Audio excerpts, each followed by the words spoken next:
اتریدون ان تجعلوا للہ علیکم سلطانا مبینا۔ اللہ فرماتا کیا یہ چاہتے ہو کہ اپنے اوپر اللہ کے لیے سری حجت کر لو؟ یعنی اگر تم یہ چاہتے ہو کہ اللہ کی تمہارے اوپر پکڑ آ جائے تو پھر یہ کام کرتے رہو، اللہ کی پکڑ آ جائے گی۔ ہاں الا الذین تابوا، اب یہاں توبہ کی اہمیت بیان کی جائے، مگر وہ لوگ جنہوں نے توبہ کر لیا، واصلحوا اور اپنے آپ کو سنوار لیا، واعتصموا باللہ اور اللہ کی رسی کو مضبوطی سے پکڑ لیا، واخلصوا دینہم للہ اور اپنے دین کو اللہ کے لیے خالص کر لیا، فاولئک مع المؤمنین تو پھر وہ مومنین کے ساتھ ہوں۔ چار چیزیں توبہ کے لیے بیان کی گئی ہیں یہاں پہ، سمجھ کر کے چلیں آپ۔ جب کوئی آدمی کسی کفر سے توبہ کرے، نفاق سے توبہ کرے، بڑے گناہ سے توبہ کرے، اس کی چار منزلیں ہیں۔ سب سے پہلی چیز تابو، توبہ کرے۔ توبہ گال پہ تھپڑ مارنے کا نام نہیں ہے، توبہ لفظ ہے رجوع کرنے کا۔ رجوع کا مطلب ہے جس کام کو کیا تھا اس سے اپنے آپ کو شرمندگی محسوس کرے کہ میں نے غلط کیا تھا اور چھوڑنے کا پکا ارادہ کر لیا، یہ توبہ ہے۔ کان پکڑنا، گلے گال کو تھپڑ مارنا یہ کوئی ضروری نہیں۔ نہیں بھی کیا تم نے، سوئے سوئے دل میں ارادہ کر لیا اے اللہ مجھ سے غلطی ہو گئی، میں باز آتا ہوں، یہ توبہ ہو گئی، یہ تمہاری توبہ ہے۔ سجدے میں گر گئے، اے اللہ مجھے افسوس ہے کہ میرے سے غلط کام ہو گیا، تم نے اپنی غلطی سے توبہ کر لی، بس یہ توبہ ہے۔ توبہ کہتے ہیں پلٹنے کو، جہاں تھے تم وہاں سے پلٹ آئے۔ اب دارالحرب ہے ہمارے ہاں تو اسلامی نظام ہے نہیں، یہاں اگر جیسے بھیانک گناہ ہو جاتے ہیں تو کیا کرنا چاہیے اسے؟ جیسے زنا ہو گیا کسی سے، اسلامی ریاست ہوتی تو اسے تو سنسار کرنے کا حکم ہے نا۔ غیر شادی شدہ ہو تو 100 کوڑے مارے جائیں گے، شادی شدہ ہو تو سنسار کیا جائے گا، یہ اسلامی سزا ہے۔ یا چوری کیا ہے تو ہاتھ کاٹا جائے گا، یہ معاملات ہیں۔ لیکن آپ دارالحرب میں ہیں، یعنی یہاں اسلامی نظام نہیں، آپ سے ایسا گناہ سرزد ہوا تو اب کیا ہے؟ اس کے لیے اسلام نے یہ نظام رکھا ہے کہ تم سب سے پہلی چیز توبہ کرو، توبہ کرو، اس بھیانک گناہ سے توبہ کرو۔ دوسرے نمبر پر اللہ نے فرمایا وَأَصْلَحُوا اور اپنی اصلاح کرو۔ اصلاح کس بات پر؟ پہلے سے زیادہ نمازوں میں آؤ، نفل کی کثرت کرنے لگ جاؤ، خیرات کرو، صدقہ دو، محفلوں میں بیٹھو، تسبیح ہاتھ میں لے لو، کیونکہ جو ڈیمیج کیا تم نے اپنی روح کو، اس کو اتنا بینڈیج تو لگانا ہی پڑے گا، اس کی اصلاح تو ضروری ہے۔ تو جس سے گناہ سرزد ہوئے وہ اگر توبہ کرنا چاہتا ہے تو دو چیزیں پہلے سمجھ لیں، ایک تو سچے دل سے توبہ کرنا یعنی باز آنے کا ارادہ کر لینا، دوسری اس پر نیکیوں کی کثرت کرنا، تب جا کر کے وہ توبہ کا پھل تمہیں ملے گا۔ ہاں بعض جگہوں پر میں نے دیکھا ہے دیہاتوں وغیرہ میں وہ لوگ کسی لڑکے اور لڑکی کے معاملے کو دیکھتے ہیں کہ یہ غیر شادی شدہ تھے اور چلے گئے اور ساتھ میں رات بتا کر کے آئے ہیں تو ان کو پکڑ کر کے جماعت والے بٹھاتے ہیں۔ اسلامی سزا ہے نہیں، آپ دے نہیں سکتے۔ اور بعض دیہاتوں میں میں نے دیکھا ہے کہ جھاڑو لے کر کے اس کو مارتے ہیں یا ٹاول کو لپیٹ کر کے اس کو مارتے ہیں۔ یہ مذاق کر رہے ہو اسلامی نظام کا؟ مذاق ہے اسلامی نظام کا؟ وہ تو حضرت ایوب علیہ السلام کی بیوی کے لیے اترا تھا قرآن پاک میں۔ حضرت ایوب علیہ السلام نے قسم کھا لی تھی اپنی بیوی کے بارے میں کہ وہ شیطان کے پاس گئی تھی، اگر میں صحیح ہو جاؤں تو تجھے 100 کوڑے ماروں گا۔ آپ صحیح ہو گئے، 100 کوڑے مارنے والے تھے، لیکن وہ بیوی بڑی نیک شعار تھی۔ اللہ نے حکم فرمایا جبرائیل امین کو، جاؤ ایک جھاڑو جس میں 100 کاڑیاں ہوں وہ ایوب کو دے دو اور کہو کہ ایک بار اس سے اپنی بیوی کو مارے، ان کی قسم پوری ہو جائے گی۔ یہ قرآن میں ہے۔ وہ ایوب علیہ السلام کی بیوی کے لیے یہ بات اتری تھی۔ تو میں نے کسی گاؤں کے متولی صاحب کے متعلق یہ سنا کہ وہ بھی 100 کاڑیوں کی جھاڑو لے کر کے اس لڑکے کو مارتے ہیں جو لڑکی کو بھگا لے جاتا ہے، اور کہتے ہیں 100 کوڑوں کے برابر ہو گیا۔ اور اگر 100 کوڑے مارو گے تو پھر اگلا دن آپ کے کوڑے پڑنے کا آ جائے گا، یہاں نہیں مار سکتے۔ یہاں صرف یہ ہے کہ سچی توبہ کی اسے تلقین کی جائے، رو رو کر کے تو توبہ کرے، اس کے بعد اپنی اصلاح کرے۔ اپنی اصلاح کیسے؟ نیکیوں کی کثرت کرے۔ پہلے نماز کم پڑھتا تھا تو اب زیادہ کر لیں، نفل نہیں تھے تو نوافل کی زیادہ تعداد کر، درود مبارکہ آیت کریمہ کا ورد زیادہ کرے۔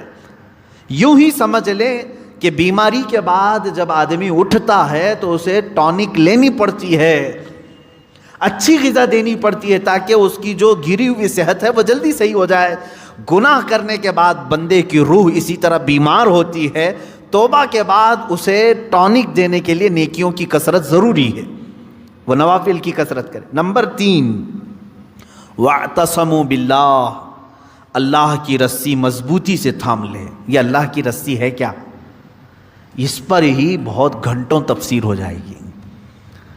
یہ قرآن پاک میں گزر، وَاعْتَصَمُوا بِحَبْلِ اللَّهِ، چوتھے پارے میں یہ آیت گزر چکی ہے، اور یہاں اللہ نے فرمایا وَاعْتَصَمُوا بِاللَّهِ، اللہ کی رسی مضبوطی سے پکڑ لو۔ اللہ کی رسی کیا ہے؟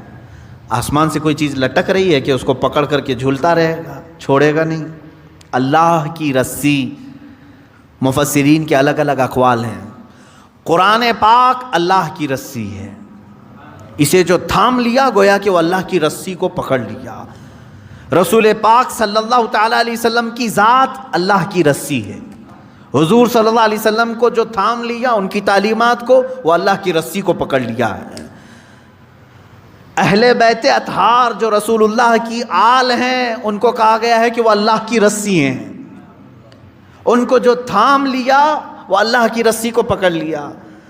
اہل اللہ جو ہیں، اولیاء کاملین، یہ اللہ کی رسی ہیں، ان میں سے کسی کو اس نے تھام لیا وہ اللہ کی رسی کو پکڑ لیا۔ تو توبہ کرنے کے بعد اور 2 چیزیں ایکسٹرا ہو گئی، ایک اصلاح، دوسرے نمبر پر اللہ کی رسی کو پکڑنا ہے۔ یعنی قرآن لے لو، قرآن کو لے لینے کا مطلب یہ نہیں ہے کہ پکڑ کر کے زندگی بھر رہے، قرآن کی تعلیمات پر چلے، قرآن سے لگاؤ اور محبت بڑھا لے، اور اس کی تلاوت کثرت سے کرے، یہ اللہ کی رسی ہے۔ حضور پاک صلی اللہ علیہ وسلم سے محبت زیادہ کر لے، وہ اللہ کی رسی ہے۔ اور یہ ایک بات یاد رکھیں، میں آپ سے کہتا ہوں، یہاں میرے پاس ایک رسی ہے، ایک اس کا سرا، ایک کونا میرے پاس ہے، ایک باہر، اور آپ نے اس رسی کو پکڑ لیا، اور جب میں رسی کھینچوں تو سیدھے آپ کس کے پاس آئیں گے؟ میرے پاس آ جائیں گے، بلا تشبیہ و بلا تمثیل۔ اللہ نے قرآن میں فرمایا اللہ کی رسی کو پکڑ لو، یعنی اللہ رب العزت کی جو رسی ہے وہ خود خدائے قدیر و جبار کے دست قدرت میں ہے، اور اس رسی کا ایک سرا، ایک کونا دنیا میں ہے، وہ رسول پاک کی شکل میں ہے، اہل بیت اطہار کی شکل میں ہے، قرآن عظیم کی شکل میں ہے۔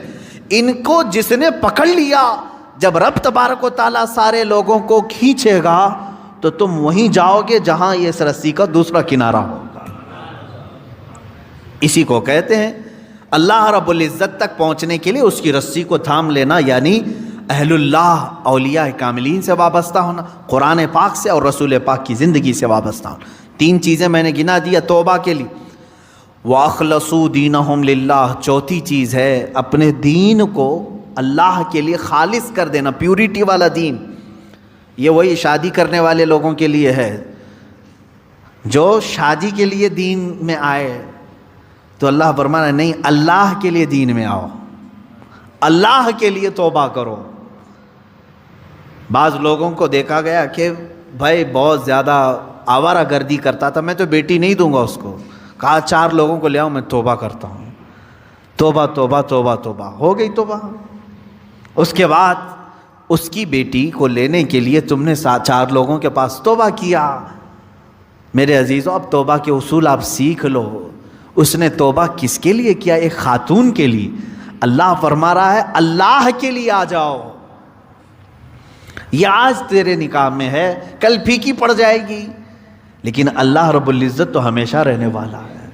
یہ ان لوگوں کے لیے بھی تھا جو دائرہ اسلام میں داخل ہوتے تھے، جیسے ہجرت کے متعلق حضور صلی اللہ علیہ وسلم نے فرمایا جس نے اللہ اور اس کے رسول کے لیے ہجرت کی اس کا ثواب بے حساب ہے۔ ہجرت کا مطلب ایک وطن چھوڑ کر کے دوسرے وطن گئے، جیسے مکہ چھوڑ کر کے صحابہ مدینے گئے تھے، کس کے لیے گئے تھے؟ اللہ اور اس کے رسول کی محبت میں گئے تھے۔ ایک صحابی جو ہے وہ مکہ سے نکلے، ان کی منگنی ہوئی تھی مدینے کی لڑکی سے، مدینے کی ایک لڑکی سے ان کی منگنی ہوئی تھی، وہ سفر کر کے آ گئے، انہوں نے سوچا شادی بھی ہو جائے گی، ہجرت بھی ہو جائے گی، ثواب کا ثواب ہے، گھر کا گھر بھی ہے۔ شادی ان کی مدینے میں ہونی تھی، سسرال مدینے میں، اور مکہ سے ان کو ہجرت کرنے کا ثواب بھی لینا تھا، لیکن وہ ہجرت کر کے آئے۔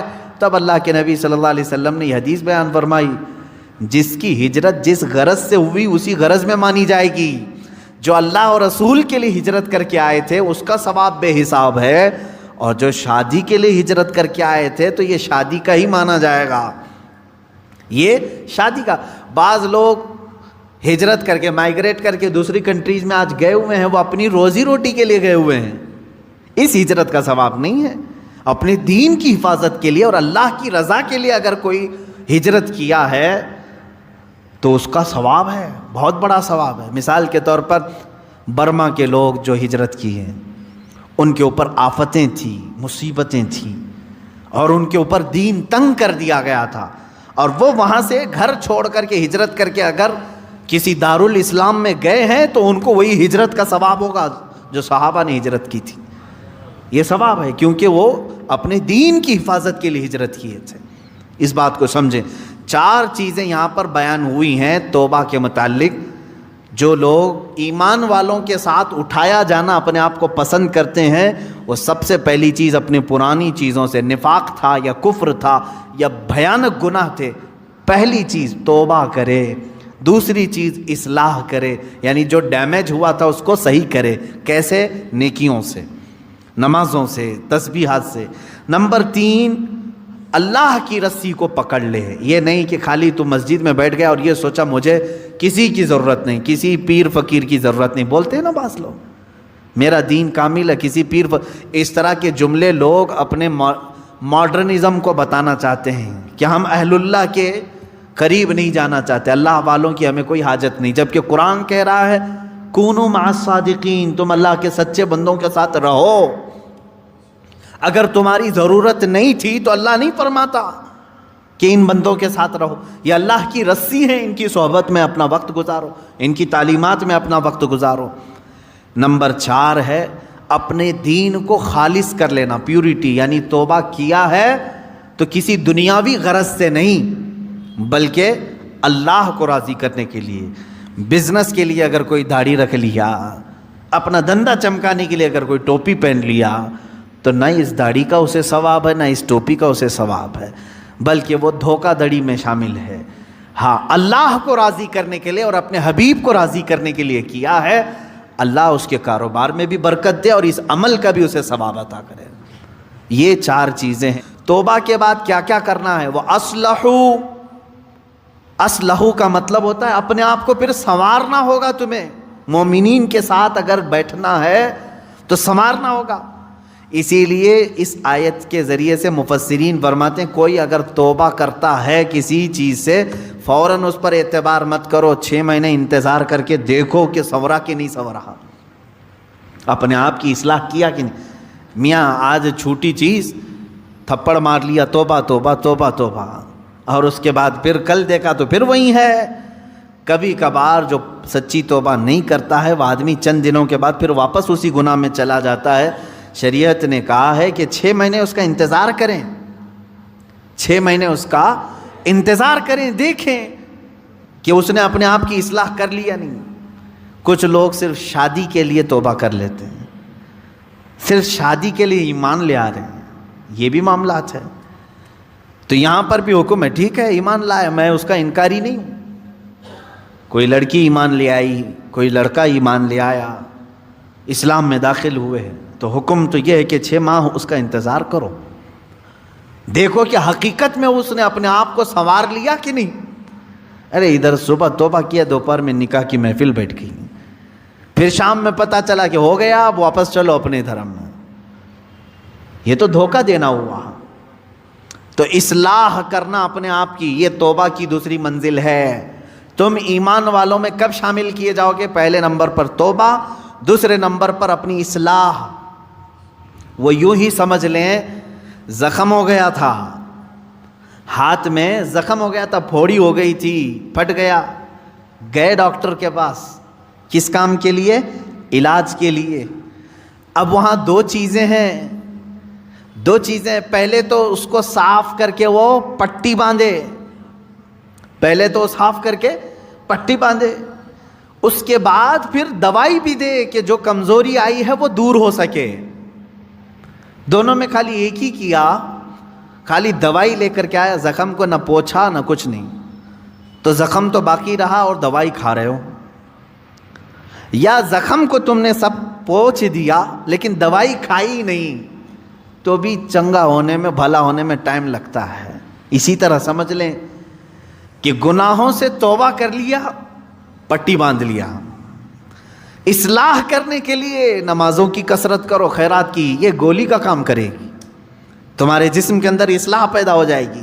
یہ اللہ تعالیٰ فرماتا ہے سوف یؤتی اللہ المؤمنین اجرا عظیما، ان قریب اللہ مسلمانوں کو بڑا ثواب دے گا، ایمان والوں کو بڑا ثواب۔ یہ اس پارے کی آخری آیت میں تلاوت کر رہا ہوں، 5ویں پارے کی، ما یفعل اللہ بعذابکم ان شکرتم وآمنتم۔ کتنی پیاری بات ہے، اللہ فرما رہا ہے اللہ تمہیں عذاب دے کر کیا کرے گا؟ رب تعالیٰ خود ہی پوچھ رہا ہے کیوں عذاب دے گا تم کو؟ زبردستی اللہ تمہیں عذاب دے کر کیا کرے گا اگر تم اس کا حق مانو اور ایمان لاؤ؟ تم اگر ایمان لاتے ہو اور شکر گزار بندے بنتے ہو، کیوں تمہیں عذاب دے گا؟ یہ دیکھیں کتنی بڑی بات ہے۔ یہی تو عیسیٰ علیہ السلام کی دعا بھی تھی۔ عیسیٰ علیہ السلام نے ایک دعا کی تھی، وہ 6 پارے کے آخر میں آتی ہے، 7ویں پارے کے سورہ مائدہ کے آخر میں آتی ہے، ان تعذبنی فانی عبدک وان تغفر لی فانک انت العزیز الحکیم۔ اے اللہ اگر تو عذاب دے گا مجھے تو میں تیرا ہی تو بندہ ہوں، تیرا ہی تو بندہ ہوں، اور اگر تو بخش دے گا تو تو بڑی عزت والا ہے، تیرے خزانے میں کوئی کمی نہیں ہونے والی ہے۔ اب دیکھیں یہاں چپکلش کس کی ہوتی ہے؟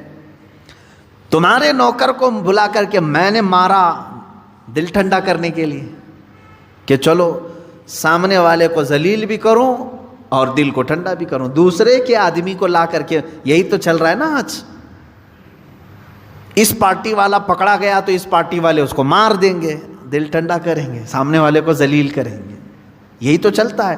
میں اگر تمہارے نوکر کو لا کر کے ماروں تو ہو سکتا ہے یا میری غرض ہو کہ میں بدلے کی بھاونا اندر ہے، سامنے والے سے میری چپکلش تھی اسی لیے اس کے نوکر کو بلا کر کے میں نے مارا، لیکن رب ذوالجلال کے ساتھ تو ایسا معاملہ نہیں۔ وہ اگر کسی بھی بندے کو عذاب دے تو کسی دوسرے کا تو بندہ ہے نہیں، اسی کے بندے ہیں، کوئی دوسری جماعت کا بندہ نہیں ہے۔ یہی دعا کیا کرو اے مسلمانوں اللہ سے، اے اللہ تو اگر مجھے عذاب دے گا تو میں تیرا ہی تو بندہ ہوں، میں تیرا ہی بندہ ہوں۔ یہ میں نے اصول آپ کو سمجھایا۔ یہاں سے مجھے ایک بات یاد آتی ہے، صحابی کا عقیدہ دیکھیں، اللہ رب العزت کسی پر بھی عذاب نہیں دینا چاہتا، بلکہ وہ قیامت کے دن تو فرمایا اللہ کے حبیب صلی اللہ علیہ وسلم نے چھوٹے چھوٹے بہانے دیکھے جاتے ہیں بخشنے کے، چھوٹے چھوٹے بہانے دیکھے جاتے ہیں، یہاں تک کہ فرمایا حدیث پاک میں ہے ایک شخص کو فرشتے گھسیٹتے ہوئے لے جا رہے تھے، رب تعالیٰ نے فرمایا روک دو اس کو، اس کی کوئی نیکیاں نہیں ہیں، کہا کچھ بھی نہیں ہے مولا اس کے پاس، گناہ بھاری ہو گئے ہیں اس کے۔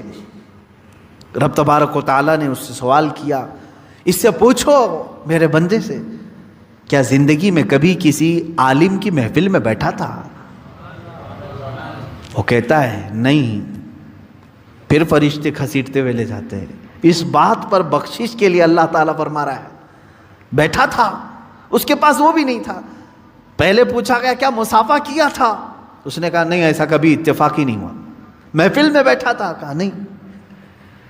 اس نے کہا ہاں ایک مرتبہ ایسا ہوا تھا کہ میرے گاؤں ایک بڑے عالم دین آئے تھے، سارے لوگ ان کو دیکھ رہے تھے تو میں بھی دور سے دیکھ رہا تھا اور دل میں نے ان کی عزت رکھی تھی۔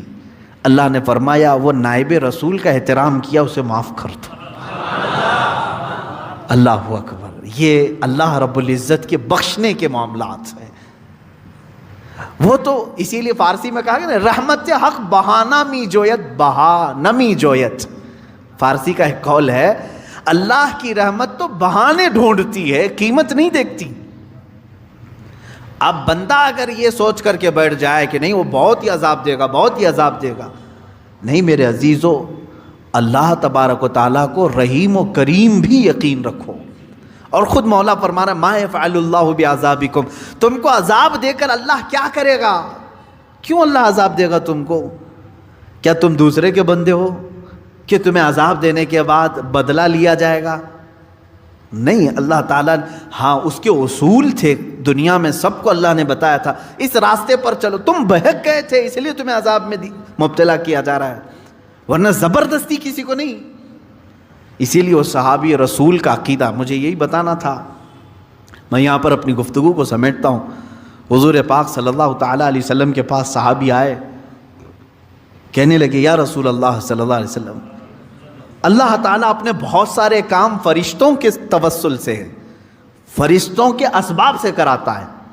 بارش برسانے والا فرشتہ میکائیل علیہ السلام، روزی پہنچانے والے فرشتے ہیں، بچے کی ولادت سے پہلے ماں کے پیٹ میں آ کر اس کا ناک نقشہ شکل پوری دینے والے دوسرے فرشتے ہیں، قبر میں سوالات کرنے کا کام کون کر رہا ہے؟ فرشتے. تمہارا درود حضور صلی اللہ علیہ وسلم تک پہنچانے والے فرشتے ہیں، بارش برسانے والے، ہوا چلانے والے فرشتے ہیں. اللہ تبارک و تعالیٰ اپنے کائنات کے سارے کاموں کو فرشتوں کے لیے مقرر کیا ہے، کاموں پر فرشتوں کو مقرر کیا ہے، سارے کام فرشتے کر رہے ہیں. اس صحابی نے حضور سے کیسا سوال کیا؟ پوچھتے ہیں یا رسول اللہ صلی اللہ علیہ وسلم، قیامت کے دن جب ہم سب کا حساب کتاب ہو رہا ہوگا تو کون سا فرشتہ حساب لینے کے لیے اللہ بٹھائے گا؟ جبرائیل کو اللہ نے نبیوں تک پیغام پہنچانے کے لیے مقرر کیا، اسرافیل کو سور پھونکنے کے لیے قیامت کے پہلے، اور پھر میکائیل کو آسمان سے بارش برسانے کے لیے، اسرائیل کو روح نکالنے کے لیے، علیہم الصلاۃ والتسلیم اجمعین. صحابی نے پوچھا قیامت کے دن ہمارا حساب لینے کے لیے کون سے فرشتے کو رکھے گا اللہ تعالیٰ؟ اب دیکھیں میرے آقا صلی اللہ علیہ وسلم نے فرمایا اے میرے صحابی، کوئی فرشتہ نہیں، ڈائریکٹ اللہ ہی حساب لے گا، اللہ تعالیٰ ہی خود حساب لے گا. تو وہ صحابی جھومنے لگ گئے اور رقص کرنے لگے، واہ میرے رب کی شان، واہ. تو کہا کیوں اتنی خوشی کس بات کی ہے؟ کہا اگر یہ فرشتوں کو ڈیوٹی دی جاتی تو پھر وہ ایک پائی بھی ادھر کی ادھر نہیں کرتے، وہ تو اپنے کام میں پورے ہوتے ہیں. ہم نے تو اسرائیل کو زندگی بھر دیکھا ہے، ایک منٹ آگے پیچھے نہیں چھوڑتا، روح نکالنا ہی نکالنا ہے. لیکن جب میرے آقا آپ نے فرمایا کہ اللہ خود حساب لے گا تو مجھے معلوم ہے کہ وہ اللہ رحمان بھی ہے، رحیم بھی ہے، ستار بھی ہے، غفار بھی ہے. جب وہ اپنے بندوں کے حساب لینے پر آئے گا تو کسی کا چھپا دے گا، کسی کو بے حساب معاف کرے گا، کسی کو یوں ہی جنت میں بھیج دے گا. جب آپ نے فرما دیا تو میرا یقین بڑھ گیا کہ میرے بھی بخشش کی امید مجھے لگ گئی، قیامت کے دن میرے بھی بخشش کی مجھے امید لگ گئی. یہ امید صحابہ کی جو تھی وہی رکھو اپنے رب سے. ہم جیسوں کی بھی بخشش ہو جائے گی، اللہ اگر حساب لے، اللہ تعالیٰ اگر حساب لے ہم سب کی بخشش ہو. ہاں فرشتوں کو رکھے گا تو وہ ڈیوٹی پوری کریں گے، وہ ڈیوٹی پوری کریں گے. یہی اللہ تعالیٰ فرماتا ہے اللہ تمہیں عذاب دے کر کیا کرے گا اگر تم دو چیزیں کرو. کیا؟ ایک ایمان لاؤ، ایمان پر قائم رہو، اور دوسرے شکر بجا لاتے لو. اللہ تعالیٰ تمہیں کیوں عذاب دے گا؟ وَكَانَ اللَّهُ شَاكِرًا عَلِيمًا، اور اللہ صلہ دینے والا، جاننے والا ہے، بدلہ جزا دینے والا ہے. یہاں شکر کا لفظ آیا ہے. جو بندہ شکر نہیں کرتا وہی سب سے زیادہ عذاب میں گرفتار ہوتا ہے. دیکھیں حضور صلی اللہ علیہ وسلم نے فرمایا قیامت کے دن معراج کے سفر میں میں نے جہنم میں سب سے زیادہ عورتوں کو دیکھا. صحابیات کے پاس حضور فرما رہے ہیں کیوں؟ حضور سے پوچھا کیوں عورتیں زیادہ تھیں؟ حضور فرماتے ہن یکفرن العشیر، اس لیے کہ وہ اپنے مردوں کی ناشکری بہت کرتی تھیں. ناشکری ایک ایسی چیز ہے جو دوزخ میں لے جاتی ہے، عذاب میں گرفتار کرتی ہے. یہ چیزیں بندوں کے اندر بہت آتی ہیں. اگر تم ایمان والے ہو اور شکر گزار ہو ٹینشن مت لو، اللہ عذاب نہیں دے گا، اللہ عذاب نہیں دے گا. ایمان پر قائم ہے اور شکر کر رہے ہو. شکر یہ ہے کہ ہر بات پر تم الحمدللہ کہو. بیماری کے بستر پر ہو بیماری کے بستر پر ہو، کوئی پوچھے کیسے ہو، کہا الحمدللہ۔ ہاں کوئی سوال کرے گا کیا یہاں پر بھی شکر کرنا، حالانکہ میں بیمار ہوں، بولوں تو کیا فرق ہے؟ میرے عزیز ہاں یہاں کس بات کا شکر کرے گا تو جانتا ہے؟ تجھے جو بیماری دیا اللہ نے وہ تیرے گناہوں کے برابر کی نہیں دیا، اس بات کا شکر کر۔ اگر تیرے گناہوں کے برابر کی بیماری دے دیتا تو ابھی بستر پر پتہ نہیں کیڑے مکوڑوں کی غذا بن چکا ہوتا۔ ظاہر سی بات ہے ہمارے گناہ بہت بلند ہیں اور بیماری جو آتی ہے وہ ہلکی ہوتی ہے، اس بات کا بھی بندے کو شکر بجا لانا چاہیے۔ الحمدللہ اے اللہ میرے جتنے برے اعمال ہیں اس کے اعتبار سے اگر تو سزا دینے پر آئے تو ایک دن بھی میرے سکون کی سانس لینا میرے لیے دشوار ہوگا۔ اتنی ہی بیماری دیا تو نے، یہ بھی تیرا شکر ہے، یہ بھی تیرا شکر ہے۔ بلکہ ایک دانت بھی جھڑ جائے تو بزرگان دین شکر کرتے تھے، شکر کرتے تھے۔ کس بات پر؟ ارے دانت جھڑ جائے تو شکر۔ ایک بزرگ نے فرمایا ہاں اس لیے کہ جتنی دیر میں نے اللہ کی تسبیح نہیں بیان کی، غافل رہا، وہ مولا چاہتا تو میرے پورے دانت توڑ دیتا، چاہتا تو پوری زبان خراب کر دیتا، پھر بھی ایک ہی ٹوٹا ہے، اس پر بھی میں شکر کر رہا ہوں۔ یہ شکر کی زندگی ہے۔ آج چھوٹی چھوٹی سی چیزوں پر واویلا، سب کچھ ہے تمہارے پاس، صحت بھی ہے، تندرستی بھی ہے، سب کچھ۔ شکایت کم کرو، شکر زیادہ کرو۔ کیا آپ نے اپنی زندگی میں ہی جھانک کر کے نہیں دیکھا؟ کیا ہمارے پاس بیماری آئی تو ہم سب کو بتائے؟ صحت مندی سب کے سامنے کیوں نہیں بتاتے؟ جب مال اچھا آ رہا تھا، برکت خوب تھی تو کسی کو نہیں بتایا، سب کو چھپا چھپا کر کے رکھا۔ کتنا پیسہ آ رہا ہے کسی کو نہیں بتایا۔ جہاں خسارہ ہوا سب کو بولنے لگے بہت مندی ہو گئی، بہت دھندا خراب ہو گیا۔ تو یہ تو ناانصافی ہے نا۔ تو گویا کہ تم اپنے مولا کی شکایت بندوں سے خوب کر رہے ہو اور اس کی دی ہوئی نعمتیں کبھی بندوں کے سامنے نہیں بیان کر رہے۔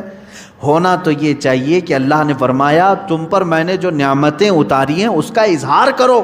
اگر تمہارے پاس مال ہے، اچھے کپڑے پہننا یہ اللہ کی نعمتوں کا اظہار ہے کہ اللہ تعالیٰ نے مجھے لاوارث نہیں رکھا، مجھے کھلا رہا ہے، پلا رہا ہے۔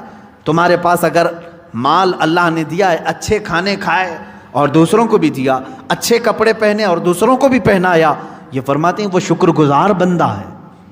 حضور پاک صلی اللہ علیہ وسلم نے پسند فرمایا کہ تم اپنے اوپر اپنے رب کی نعمتوں کا اظہار کرو، اللہ کے سامنے اظہار کرو کہ مولا یہ سب تیرا دیا ہوا ہے، جو میں پہن کے آیا ہوں یہ تیرا ہے۔ ہاں ناشکری کرنے والے بندوں میں عورتیں زیادہ ہیں اور مرد بھی ہیں جو سب کے سب دوزخ میں جا رہے ہیں۔ یہی دو چیزیں یہاں پر بیان ہوئی ہیں۔ اللہ تمہیں کیوں کر عذاب دے گا اگر تم ایمان پر ہو اور شکر کر رہے ہو۔ اللہ تعالیٰ زبردستی کسی پر عذاب نہیں نازل کرتا۔ اب قرآن کی وہی آیت ہے، اللہ تعالیٰ فرماتا ہے وَمَا رَبُّكَ بِظَلَّامٍ لِّلْعَبِيدِ، اللہ اپنے کسی بندے پر رائی کے دانے کے برابر بھی ظلم نہیں کرتا، ظلم نہیں کرتا۔ وہ تو معاف پر معاف کرتا ہے، ظلم نہیں کرتا۔ ہاں اگر سزا دے گا تو وہ بھی انصاف کے برابر دے گا، سزا دے گا تو انصاف کے برابر دے گا۔ اسی لیے بزرگوں نے ہمیں تلقین کی ہے۔ ایک چیز میں آپ کو بتا دوں کہ اگر تمہیں زندگی میں کوئی ارادہ کر لیا، مثال کے طور پر مجھے گھر بنانا تھا، پیسے جمع کرتا رہا لیکن گھر بنا ہی نہیں، تو روتے گاتے سب کو بولنے کی ضرورت نہیں، میری خواہش تو یہ تھی لیکن ہوا نہیں۔ اس پر حکم یہ بزرگوں نے فرمایا کہ تو خدا بننے کی کوشش مت کر کہ جو تو چاہے وہ ہو جائے، یہ تو اللہ کی شان ہے۔ کبھی ایسا ہوگا کہ تو جو چاہے وہ ہو جائے گا، کبھی ایسا ہوگا جو تم چاہتے ہو وہ نہیں ہوگا۔ تو اس میں کیا کرنا چاہیے بندے کو؟ بزرگوں نے فرمایا اگر تیرے چاہنے کے بعد کوئی کام ہو گیا تو یہ کہہ کہ اللہ مجھ جیسے کمتر کو بھی مکمل کر کے دے دیا، اور اگر تیرے چاہنے کے بعد نہیں ہوا تو یوں کہہ کہ اللہ تبارک و تعالیٰ نے اپنے عدل کے مطابق جو کیا وہ بالکل صحیح کیا، کہ مجھ جیسے کے لیے وہ تھا ہی نہیں کام جس کی میں خواہش کر کے بیٹھا تھا، جس کی میں خواہش کر کے بیٹھا تھا۔ میرے مرشد گرامی کا یہ شعر مجھے یاد آتا ہے، اللہ رب العزت کی بارگاہ میں وہ یوں دعا کرتے تھے کہ میں گنہگار ہوں اور بڑے مرتبوں کی خواہش، میں گنہگار ہوں اور بڑے مرتبوں کی خواہش، تو کریم ہے خدایا تیری بندہ پروری ہے۔ یعنی میں چاہتا تو کہ بڑے مقامات مل جائیں، لیکن حیثیت نہیں ہے، خواہش تو کر رہا ہوں، مل گئے تو تیرا انعام ہے، نہیں ملے تو یہ تو میری خود کی کوتاہی ہے، ویسے تو مجھے ملنا ہی نہیں چاہیے، لیکن مل گئے تو تیرا انعام ہے۔ اللہ رب العزت ہم سب کو قرآن عظیم کی تفسیر اور اس کے معانی پر عمل کی توفیق عطا فرمائے۔ وآخر دعوانا الحمد للہ رب العالمین۔